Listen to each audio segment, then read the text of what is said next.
우리가 신앙생활을 하면서 그 응답 받고 그 다음에 은혜도 받고 그러고 난 이후에 일어난 어려움이나 아니면 갈등, 문제, 고난 이런 것이 찾아올 때 굉장히 당황스러울 때가 되게 많게 됩니다. 그러다 보니까 사람들이 어떻게 하냐면 은혜 받아도 안 되는구나. 은혜 받아도 안 되니까 스스로 어떻게 생각하냐. 나는 아닌가 보다. 성경에 하나님께서 언약의 흐름 속에 나를 불렀다는데 나는 아닌가 보다. 그러니까 난 열심히 해도 안 된다. 나는 믿어도 안 된다. 이런 생각을 가지게 될 때가 되게 많거든요. 신앙생활을 하면 반드시 그런 과정을 한 번씩 아니면 여러 번 이렇게 겪게 됩니다. 오늘 주신 말씀을 통해서 그런 속임수에 넘어짐에 빠져들지 말고 해답을 찾게 되는 시간 되시기를 주님의 이름으로 축원을 드립니다. 여호수아를 중심으로 한 이스라엘 백성에게 문제가 생겼어요. 오늘 1절에 보니까 이 일 이후에 이렇게 돼 있죠. 이게 아이성을 무너뜨린 이유입니다. 아이성을 처음에 치러 갔었을 때에 실패를 하게 되죠. 그때 뭐냐면 언약을 놓쳤기 때문에 실패를 하게 됩니다. 그래서 이스라엘이 다시 언약을 붙잡고 아이성을 치러 올라가서 아이성을 무너뜨리고 아이성을 정복하게 됩니다. 다른 때도 아니고 언약을 다시 붙잡고 하나님의 응답을 받고 증거를 받았는데 이 일 이후에 바로 문제가 생겨버립니다. 바로 당황스럽겠죠. 우리가 이럴 때 있을 거 아닙니까? 그래, 내가 이번에 내가 예배를 드리면서 말씀을 붙잡으면서 그래 복음 잡아야지, 언약 붙잡아야지 라고 은혜 받았는데 예배를 마치고 딱 뒤돌아서 나가는 그 순간부터 또 문제가 또 터지는 겁니다. 이스라엘도 굉장히 당황을 했을 거예요. 우리가 그럴 때 있지 않습니까? 주일에는 은혜 받았는데 지금 당장 집에 가더니까 집에 갈등부터 생기네. 그러다 보니 우리가 이런 생각이 들잖아요. 예배 때 은혜 받아가 다 쏟아버린다고. 그냥 이스라엘이 딱 그랬어요. 다른 데도 아니고 다시 언약을 새롭게 해서 아이성을 무너뜨리고 난 다음에 문제가 바로 터지게 이렇게 된 겁니다. 근데 분명히 기억할 것은 하나님 자녀에게 찾아오는 고난, 어려움, 문제는 절대로 실패와 저주가 되지 아니합니다. 내가 실수했을지라도, 내가 범죄했을지라도 예수께서 십자가에서 그 대가를 모든 것을 치렀기 때문에 내가 대가를 치르거나 아니면 내 문제 때문에 오게 되는 재앙이나 실패에 넘어짐 이유가 아닙니다. 근데 분명히 넘어지거나 망하지는 않을 겁니다. 그런데 분명한 것은 이것이 타성에 젖어 들어가기 이전에 시급하게 답을 찾아야 돼요. 막연하게 언젠간 되겠지. 언젠가는 하나님께서 하십니다. 근데 그게 타성에 젖어버리면요, 이게 일주일, 1년, 2년, 반평생을 가기도 이렇게 합니다. 우리에게 은혜 받고 난 이후에 찾아오는 어려움은 내 영적 상태를 더욱 점검하고 더 굳건히 할 수 있는 기회지, 이것 때문에 넘어지거나 좌절하거나 포기할 이유가 되지 아니하거든요. 여러분, 성경에 욥이라는 인물 아시죠?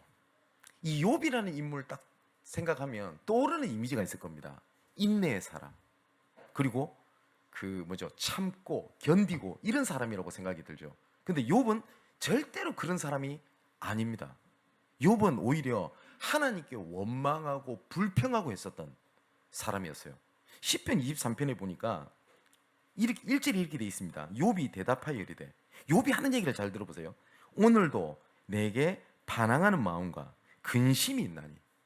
그러니까 문제 앞에서요, 욥은 믿음보다는 근심, 반항하는 마음이 있대요. 근데 이 마음을 뭐라고 표현하냐? 내가 받는 재앙이 탄식보다 더 무겁대요. 내가 지금 닥치는 어려움보다 내가 하나님께 반항하고 탄식하고 원망하는 마음이 더 크다고 욥이 얘기를 합니다. 그러면서 뭐라고 얘기를 하냐면 3절부터 6절까지 보니까, 근데 내가 하나님 앞에 서야 되는 줄 내가 안다. 그리고 내가 하나님 앞에 서야 하면 그게 해답인 줄 안다. 그렇게 얘기를 해요. 아는데 나는 원망하고 근심하고 그러고 있다 라고 얘기를 합니다. 그래서 8절에 보니까 이렇게 돼 있어요. 그런데 내가 앞으로 가도 그가 아니 계시고 뒤로 가도 아니 계시고 그가 왼쪽에서 일하시나 내가 만날 수 없고 그가 오른쪽으로 돌이키시나 내가 배울 수가 없다. 이거예요. 내 진짜 원망이 너무 커요. 그런데 내가 하나님 앞에 서야 되는 거 내가 압니다. 그런데 하나님을 만날 수도 없고 하나님은 잠잠하고 아무것도 행함이 없고 내한테는 일어나는 게 없습니다 라고 욥이 한탄을 하는 거예요. 근데 10절에 이렇게 얘기를 합니다. 그러나 내가 가는 길을 그가 아시나니 그가 나를 단련한 후에는 내가 순금과 같이 되어 나오리라. 내가 하나님께서 안 계시고 하나님께서 나를 붙잡지 아니하는 것 같고 나와 함께하지 않는 것 같아도 내 가는 길을 하나님은 아신다. 그렇기 때문에 이것은 내가 원망하고 불평할지라도 하나님께서는 나를 단련한 후에 순금과 같이 되게 만들 거다. 그리고 내 발이 그의 걸음을 바로 따랐으며 내가 그의 길을 지켜 치우치지 아니했고. 그러니까 욥은 불평하고 원망하고 갈등하면서도 그 흐름과 방향은 하나님께 잡혀 있었어요. 불평을 안 했다가 아니에요. 그러면서 12절에 내가 그의 입술의 명령을 어기지 아니하고 정한 음식보다 그의 입의 말씀을 귀히 여겼도다. 말씀 속에 있었어요. 원망도 하고 갈등도 하고. 그러니까 원망하는 마음이 내 지금 닥치는 이 마음보다 너무 힘든 거예요. 여러분 이 말 이해하세요? 내 지금 현실이 어려움보다 내가 하나님 앞에 서지 못하는 그 있잖아요. 그 고통이 더 컸던 거예요. 욥에게는. 그러면서 13절에 이렇게 고백합니다. 그는 뜻이 일정하시니 누가 능히 돌이키랴. 그의 마음에 하시고자 하는 것이면 그것을 행하시나니 그런즉 내게 작정하신 것을 이룰 것이라. 그런 일이 그에게는 많이 있느니라 라고 욥이 고백을 합니다. 바울도요 문제를 두고 이렇게 고백을 합니다. 로마서 8장 15절 18절을 보니까 우리는 자꾸 사단이 속이는 게 그거예요. 내가 예전에 그 문제가 또 왔구나. 아니 난 예수 믿고 나아졌는 줄 알았는데 그 문제가 똑같이 온 거예요. 그럼 그때 당황을 하게 되는 겁니다. 아니 예수 믿고 나는 더 좋아졌다고 생각했는데 그 비슷한 문제가 왔어요. 그러면 내가 옛날로 돌아갔다고 생각을 하거든요. 근데 바울이 분명히 하나님의 말씀이 뭐라고 말씀하시냐. 너희는 다시 무서워하는 종의 영을 받지 아니하고 양자의 영을 받았다라고 되어 있거든요. 그러면 하나님의 자녀가 이전에 있었던 그 문제라 지금은 문제가 아닙니다. 근데 사단은 이렇게 속입니다. 너 예수 믿어도 이 문제 해결 안 되잖아. 똑같잖아. 근데 하나님께서 우리에게 뭘 바꾸셨냐? 딱 하나를 바꾸셨어요. 신분을 바꿔버린 거예요. 신분을. 예전에 빚을 져서 빚쟁이한테 맨날 얻어맞던 사람을 빚을 갚아준 거예요. 근데 이 빚쟁이가 나쁜 놈이거든요. 근데 와서 협박하는 거예요. 너 내한테 다 안 갚은 게 있는 것 같아. 근데 내가 갚은 게 아니거든요. 갚아준 거거든요. 당황을 하는 거예요. 안 끝났나? 그래서 또 얻어맞고 있어요. 그러면 돼요. 그죠? 그래서 하나님께서 말씀하신 거예요. 다시는 죄형을 너희가 받지 아니한다. 그리고 이것을 뭐라고 말씀하시냐? 17절에는 성령이 친히 우리의 영과 더불어 하나님의 자녀인 것을 증언하신다. 이건 누가 보증하신다고요? 하나님이. 그죠? 의롭다 하시는 이는 하나님이시니 누가 너희를 정죄하며 판단하겠냐? 자, 또 이렇게 돼 있습니다. 자녀임은 상속자고 하나님의 상속자요 그리스도와 함께한 상속자니 우리가 그와 함께 영광을 받기 위하여 고난도 함께 받아야 할 것이니라. 고난을 받을 수 있다라고도 말씀하세요.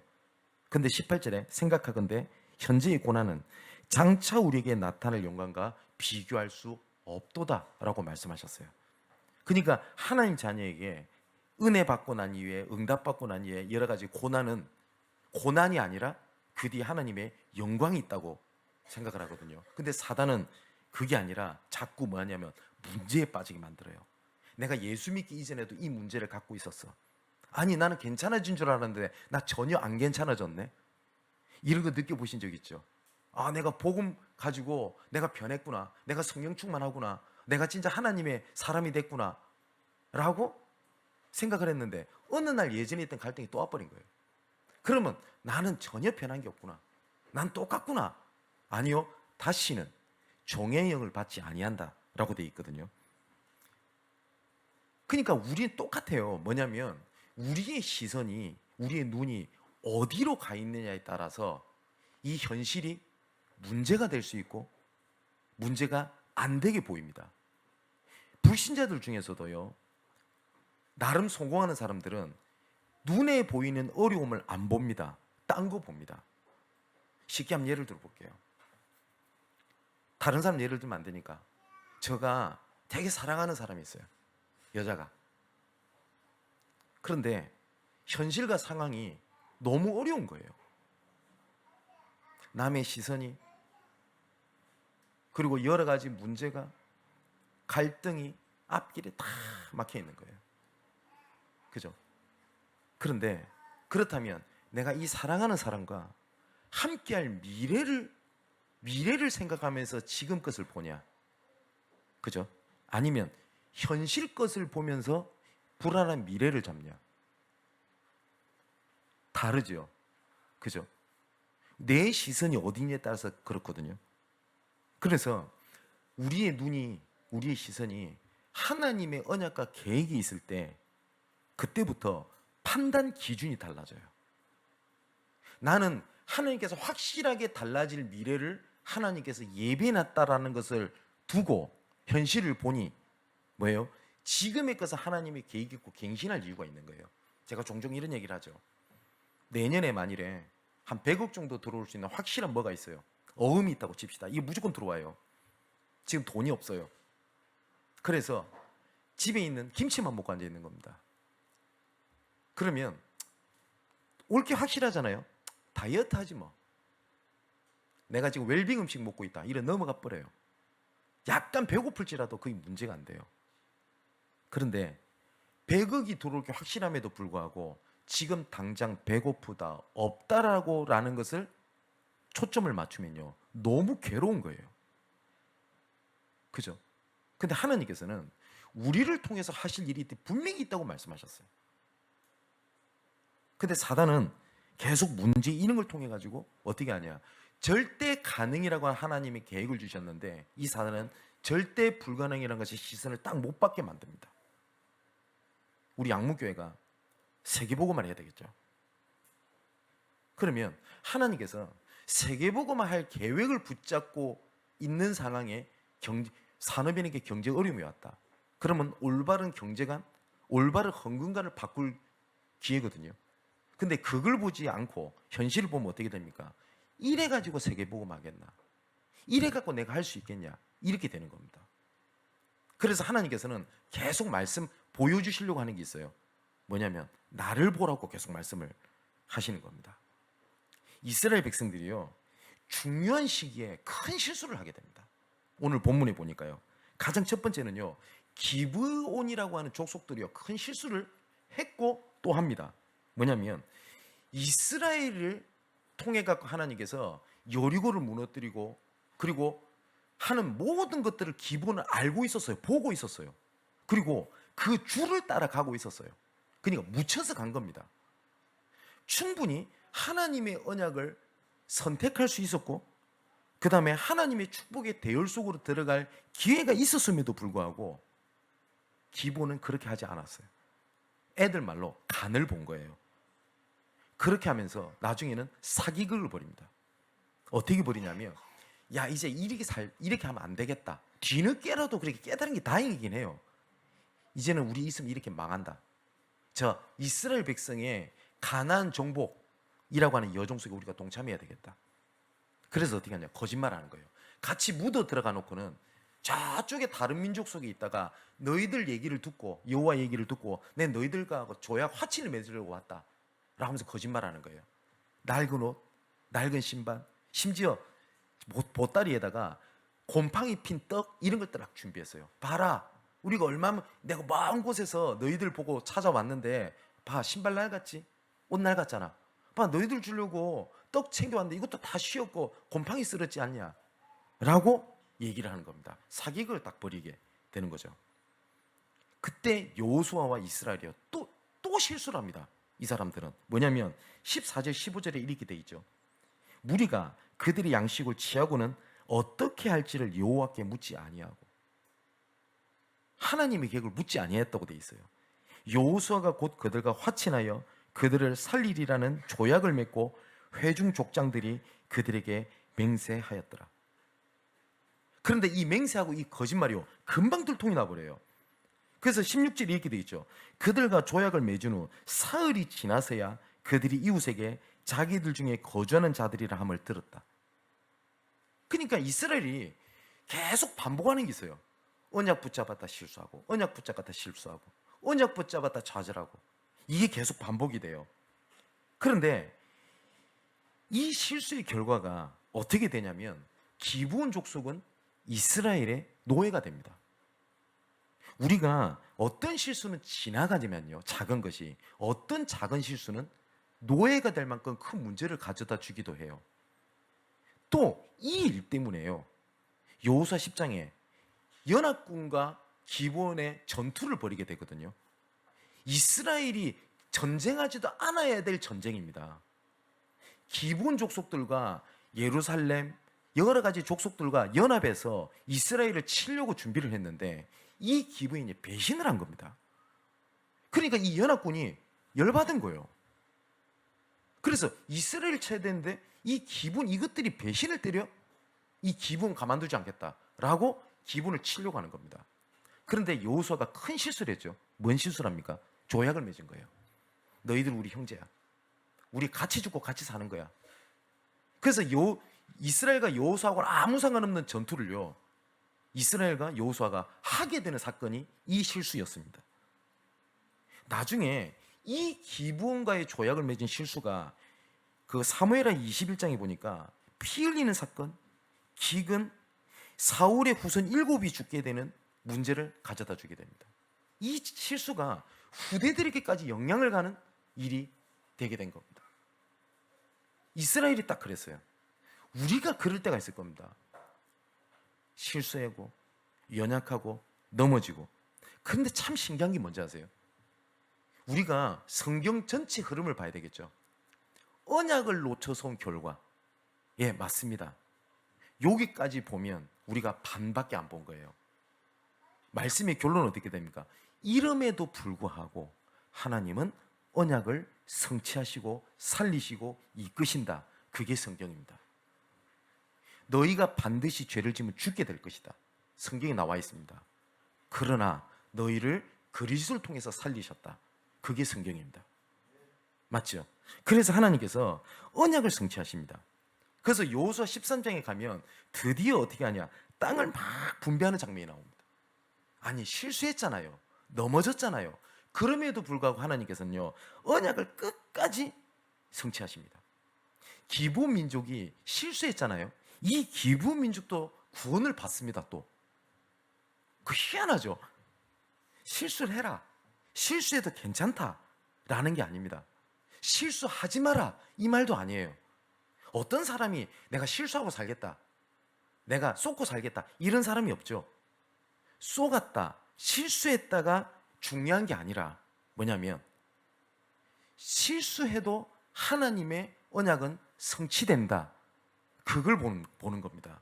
그렇다면 하나님의 언약이 성취될 거기 때문에 지금 실수, 고난, 어려움을 통하여 하나님께서 내게 무엇을 하게 하시려고 하는 거지? 라는 것을 보는 거지.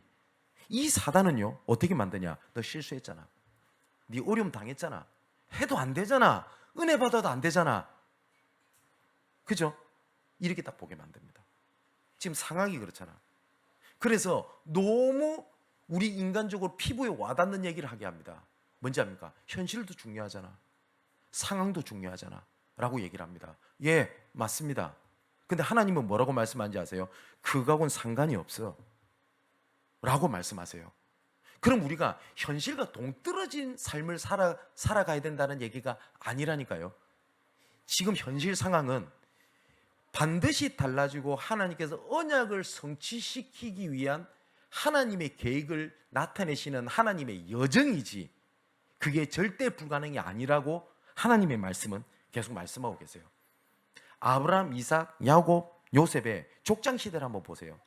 아브라함 실수합니다. 그죠? 이삭도 큰 실수를 합니다. 어떤 실수를 하죠? 자기 장자인 에서에게 축복하지 않고 이삭도 쏘가요. 야곱에게. 그래서 손을 엇갈리게 해서 야곱을 축복을 합니다.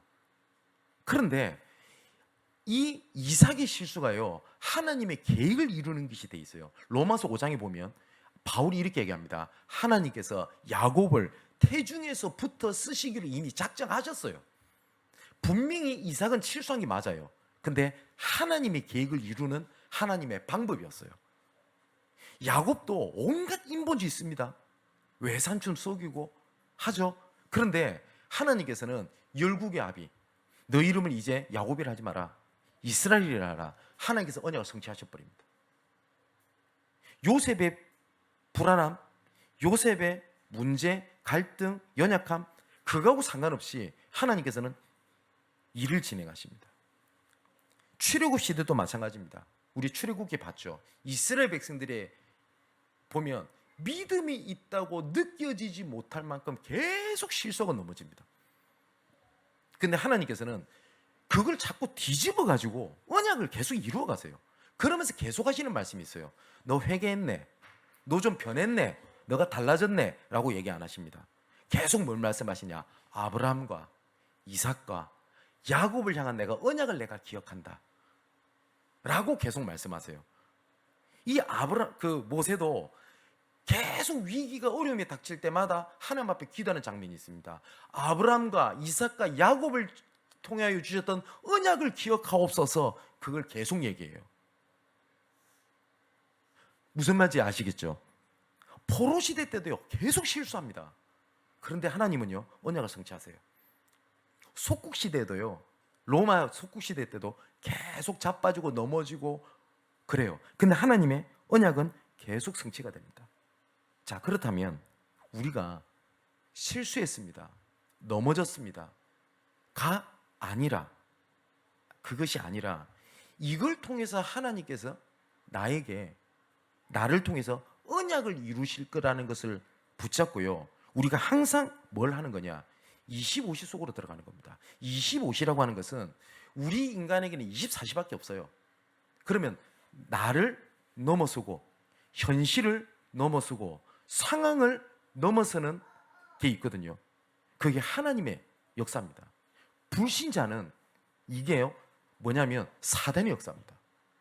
여러분, 신천지라든지 이런 사이비 단체들 잘 보세요. 이만희가 안 죽는데요, 영생한대요. 이해되세요? 안 되죠. 딱 두고 보십시오. 제가 예언컨대 죽습니다, 그 사람. 그러면 그 단체 와야 될걸요. 근데 그 말을 믿어요. 근데 믿는데 뭐가 있는지 아세요? 그대 역사는 약한 영이 있어요. 성경에 보면 이단의 영도 아무나 받지 않는다고 되어 있습니다. 여러분, 지금도 죽었음에도 불구하고 굳건한 유명한 이단이 하나 있죠. 그게 뭡니까? 통일교입니다. 이 통일교가 얼마만큼 세계적으로 영향이 있는지 아세요? 그렇게 되면 안 되겠습니다만은 계속 여러분 이번에 총선에도 잘 보세요. 비례대표에 가정 뭐 어쩌고저쩌고 한 당이 나옵니다. 그 통일교입니다. 국회의원 한 명만 나와도요, 그 영향이 엄청나거든요. 제가 봤을 땐 통일교에서 국회의원 배출합니다, 곧. 여러분, 유엔에 세계 종교 평화 기구 같은 게 있거든요. 그 수장이 누군지 아세요? 통일교입니다. 우리나라가 IMF가 왔었을 때 통일교가 직접 제안했던 겁니다. 외환 우리가 해결해 줄게. 단 통일교 우리를 인정해 달라라고 나왔어요. 근데 문선명이 지금 어딘지 모르겠습니다. 그때 당시에 한남동에 유엔 빌리지라고 하는 곳에 집이 있었거든요. 이 문선명이 새벽 2시, 3시가 되면 일어납니다. 그래서 6시, 7시 될 때까지 명상을 합니다. 이때 자기들의 제자를 부릅니다. 그 시간에 뭐냐면 문선명을 움직이는 뭐가 있었어요. 여러분, 유대인도요, 어떻게 하냐? 세계를 어지럽게 하는 모슬렘 유대인도 하루에 3번, 5번 뭘 하냐? 명상이라는 걸 통해서 잠깁니다. 우리나라에 여러분, 우리나라에 들어와 있는 무슬림 국가에 있는 사람들 불법 체류자가 되게 많아요. 지금은 몇 개인지 모르겠어요. 오래전 자료입니다. 이 사람들이 불법 체류해서 돈을 얼마를 모을까요? 모으지도 않겠죠. 자기 가족들도 도와야 될 거 아닙니까? 그죠? 이렇게 해서 수도권에만 모슬림 기도처를 70여 개를 만들었던 사람이 모슬림입니다. 얘들이 하는 게 있습니다. 시간만 되면 엎드려 버립니다. 그래서 공항에 가면 기도실이라는 게 있습니다. 전 세계에. 죄송하지만 예수 믿는 우리를 위해서 만든 기도실이 아닙니다. 얘들은 시간만 되면 그냥 엎드려 버리거든요. 그 사람들을 위해서 전 세계 공항을 다 만들어줬어요. 무슨 말인지 압니까? 자기에게 현실과 상황을 뛰어넘는 뭐요? 그것이 자기한테 모이는 플랫폼을 만드는 거예요. 그러니까 불신자 표현을 합시다. 세상의 모든 기운을 자기가 받는 플랫폼을 만들어 버린 거라고요. 그런데 그 악한 영과 상관이 없는, 그 악한 영과 비교하지 못하는 성삼위 하나님의 무한의 능력을 내 속에 나에게 임하는 그 영적 비밀을 우리가 거의 다 놓치고 있는 거예요. 그래서 하나님의 비밀이, 하나님의 능력이 세상이 알지 못하는 하나님의 평안함과 힘이 나에게 모이는 보좌의 플랫폼을 만드는 겁니다. 다윗이 시편 5편 3절에 보니까 여호와여 아침에 주께서 나의 소리를 들으시리니, 아침에 하나님을 바라보는 장면이 나오고요. 시편 17편 3절에는 밤에, 시편 23편 1절에 보니까 여호와는 나의 목자시니 내게 부족함이 없으리로다. 평상시에 그 보좌의 능력이요. 시편 78편 70절 72절에 보니까 마음의 성실함과 손의 공경으로 기르고 가르쳤다라고 되어 있거든요. 그러면 내가 지금 여러분 기능을 가지고 있는 우리 랩런트들이 있을 겁니다. 그런데 지금 너무 시대가 앞서져 가고 있다 보니까 나는 레슨, 저 사람의 실력, 저 사람의 배경 할 수 있는 것들이 아무것도 없어요. 이게 현실이에요. 그죠? 그러면 그 현실을 보면 여러분 미안하지만 좌절이 될 거예요. 그 분야에 내가 실력이 있어 버리면 그나마 내가 소망을 가질 텐데 현실적으로 봤을 때도 나는 절대 불가능해요. 그죠? 그러면 그 절대 불가능을 절대 가능으로 바꾸는 그리스도가, 하나님이 주신 힘이, 능력이, 소망이 나에게 임하는 보좌의 플랫폼을 만드는 겁니다. 그러면 그것들이 보일걸요. 해보시라니까요. 아, 내 지나갔던 모든 인생의 과거가 나는 실패고 넘어짐이 아니라 모든 것이 하나님의 절대 주권 속에 있었구나. 하나님의 계획으로 모든 것이 보여질 겁니다. 아, 내가 지금 어려움이 내가 그 하나님의 바라볼 수 있도록 하나님께서 이끄신 하나님의 계획이었구나. 이걸 보고 편집이라고 합니다. 그러면 이것을 가지고 하나님을 붙잡겠죠. 이걸 보고 설계라고 합니다. 그럼 그때부터 뭐가 보이는지 아세요? 디자인 됩니다. 아, 이 지금 상황의 어려움이 아니구나. 이것을 하나님의 계획으로 바꾸는 것으로 들어가게 됩니다. 그러면 두 번째 딱 따라오는 응답이 있을 겁니다. 뭐냐면 파수망대입니다. 이거 지금 전망대 아시죠? 전망대 올라가 보셨죠? 전망대 올라가면 다른 사람이 보지 못하는 건 넓게 봅니다. 그죠? 그래서 보통 보면 파수망대에 파수꾼을 세워가지고 적군이 저기서 오는구나, 어떻게 오는 거다를 알고 전략을 세웁니다. 그죠? 그러면 내 현실, 상황, 문제, 갈등을 떠나서 뭘 하냐? 멀리 봅니다. 멀리 본다는 말은 무슨 말이냐? 문제가 되지 아니한다는 말입니다. 그죠? 그러면 이 파수망대의 응답을 받게 되면 어떻게 되냐? 멀리 보는 응답이 연결돼서 빛을 비추는 일이 일어나게 됩니다. 그럼 세 번째 응답이 따라올 겁니다. 뭐냐면 소통이 됩니다. 가장 먼저 하나님과의 소통, 그리고 나와의 소통입니다. 나랑 대화한다는 말이 아니라, 아, 지금 내가 여러분 자신을 여러분 잘 안다고 생각을 하죠. 여러분 잘 안다고 생각하시죠? 저도 그 생각 많이 했어요. 내가 내 자신을 잘 안다. 아니요, 몰라요.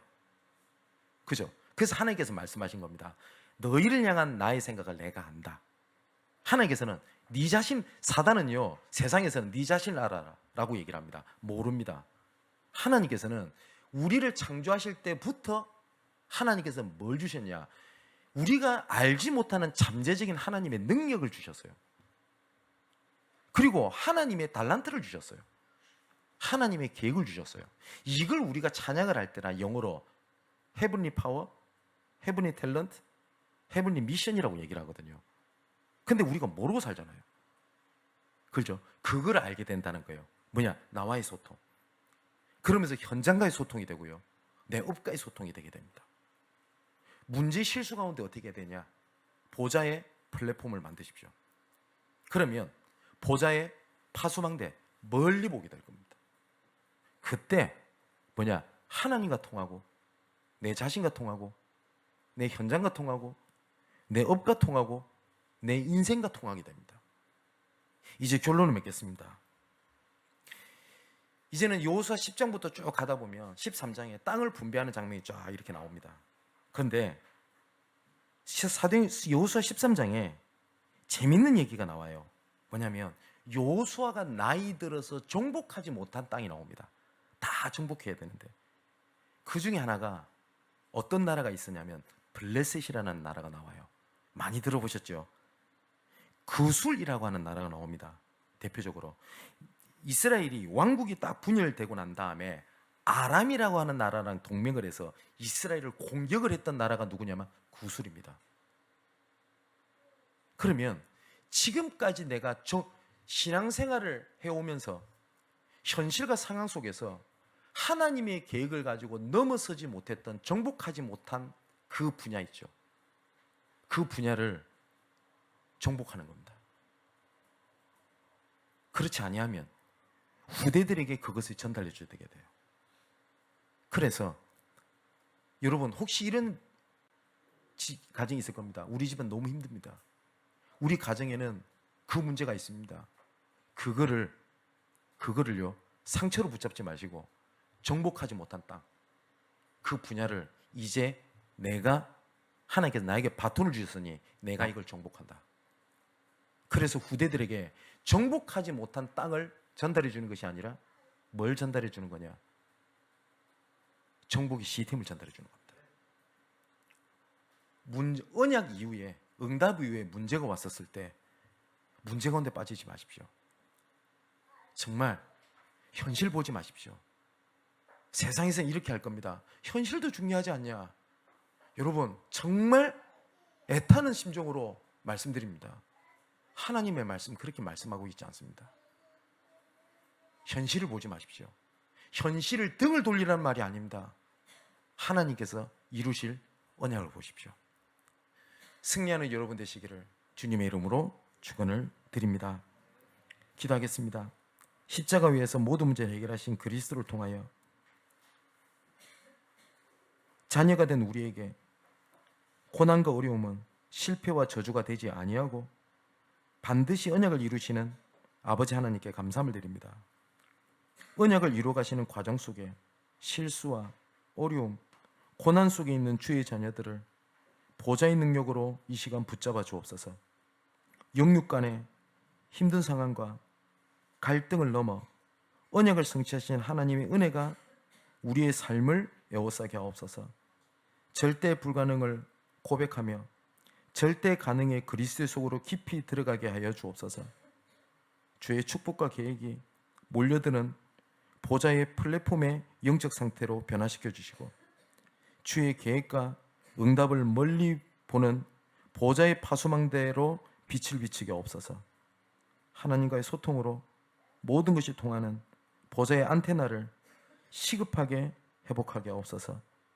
지금까지 정복되지 못한 것을 후대에게, 내 현장에 넘겨주지 아니하도록 정복하신 은혜를 시스템화하여 후대의 현장에 전달하게 하옵소서.